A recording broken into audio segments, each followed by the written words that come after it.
안녕하세요. 디온클리닉 홍대점 대표원장 민준호입니다. 여름이 되니까 아무래도 햇볕이 엄청 세더라고요. 요 시기가 되면 남자분들도 안 쓰던 선크림을 막 바르기 시작하거든요. 그래서 이번 컨텐츠는 선크림이 무엇이고 우리가 어떻게 선택하는 게 좋고 어떤 식으로 적용해서 바르는 게 가장 좋을지 현명할지에 대해서 한번 설명을 드려볼까 합니다. 선크림이 무엇이냐? 말 그대로 선크림, 선을 막아주는 크림이겠죠, 느낌상. 제일 중요한 포인트는 자외선이에요. 그러면 자외선은 세 가지 종류가 있어요. UVA, UVB, UVC가 있는데 이제 울트라바이올렛이라고 하는 UVA부터 UVC까지 UVC로 갈수록 파장이 짧아지거든요. 그러면 UVC는 대부분 지구에 있는 오존층에서 다 커트가 돼요. UVB랑 UVA가 우리 지구 표면까지 내려오게 되는데 제일 많이 내려오는 건 UVA고요. 그 다음에 UVB입니다. UVA는 진피까지 조금 깊숙하게 들어가요. UVA 역시 진피 안으로 들어가면서 피부의 정상세포에 손상을 주게 되고 UVB 같은 경우에는 피부암 같은 것들도 좀 유발할 수 있고요. 실제로 우리가 해변가나 같은 데서 막 놀면 피부 겁나 빨개지면서 타잖아요. 대부분 UVB 때문에 그렇거든요. 그래서 UVB와 UVA를 막아주는 게 선크림이라고 보시면 됩니다. 선크림은 보면 앞에 뭐라고 써있잖아요. SPF랑 PA라고 써있는데 대부분 다들 잘 알고 계세요. SPF가 이제 UVB를 막아주는 거고요. PA가 UVA를 막아주는 걸 써져 있는 건데 SPF는 보통 숫자로 써있어요. 그 숫자가 의미하는 게 뭐냐? 10은 UVB가 10분의 1만 통과한다는 거예요. 그러니까 90% 차단. 그러면은 20은 20분의 1만 통과니까 95% 차단. 백인들 같은 경우에는 멜라닌 색소가 없기 때문에 자외선을 굉장히 취약하긴 하지만 보통은 20에서 30 정도 쓰시는 걸 권장을 드리고 그 다음에 PA라고 하는 숫자는 플러스 하나, 플러스 2개, 플러스 3개 뭐 이런 식으로 가거든요. 보통 2 이상 정도만 쓰셔도 어느 정도 우리가 하는 야외 활동에 대해서는 커버가 가능하실 거예요.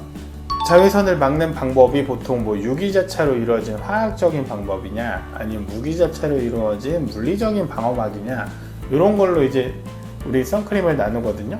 그럼 무기자차는 흔히 생각하는 거 그거예요. 선크림 바르고 뭐 허해지는 거 있죠. 백탁형상 이런 거. 그런 것들이 아무래도 이제 물리적으로 막아주는 선크림이라고 생각해 주시면 될 것 같고 유기자차 같은 경우에는 화학적으로 UV가 들어왔을 때 그거를 완화시켜 준다라고 생각하시면 되는데 유기자차로 이루어진 이제 선크림 같은 경우에는 일상생활 뭐 야외 활동 하시기 30분 전쯤에 발라주시는 걸 권장을 드리고 물론 무기자차도 마찬가지로 야외 활동 하시기 조금 전에 바로 바르시는 것보다는 좀 전에 바르시고 나가시는 게 권장 드립니다. 심플하게 말해서 나는 그럼 선크림을 뭐를 선택해야 될 것이냐 그리고 얼마를 발라야 될 것이냐 얼마나 자주 발라야 될 것이냐 그리고 이럴 때는 바르는 게 낫냐 안 바르는 게 낫냐 이 정도로 제가 설명을 드려볼 텐데 SPF랑 PA가 무조건 높다고 좋은 건 아니에요. 그거 자체가 어떻게 보면 피부 트러블을 일으킬 수 있기 때문에 무작정 뭐 SPF 50 이상이 좋다 PA 뭐 3 포지티브가 좋다 이런 건 절대 아니고요. 야외 활동 뭐 한 2시간에서 3시간 정도 하는 정도라면 SPF 20에서 30 정도의 뭐 PA2 뭐 포지티브 2 포지티브 정도면 충분하십니다. 그리고 얼마를 발라야 할까? 그냥 엄지 손톱 정도 짜놓고 그거를 얼굴 전체에 펴바르세요 라고 말씀드리거든요. 항상 바르실 때 꼼꼼히 바르시는데 얼굴 다 바르시고 목도 좀 발라주시고요. 조금 더 짜서. 그리고 여기 귓바퀴가 상당히 잘 타요. 그래서 귓바퀴랑 안쪽이랑 해가지고 철저하게 자외선 대비할 수 있도록 하시는 게 좋고 유기자차 성분, 무기자차 성분 그럼 나는 뭔 성분을 써야 되느냐는 고민이 있으실 거예요. 뭐만 하면은 좀 잘 일어나거나 화장품 친구 거 잠깐만 써도 막 뭐가 일어난다 그러면은 무기자차가 조금 더 안전할 수 있어요.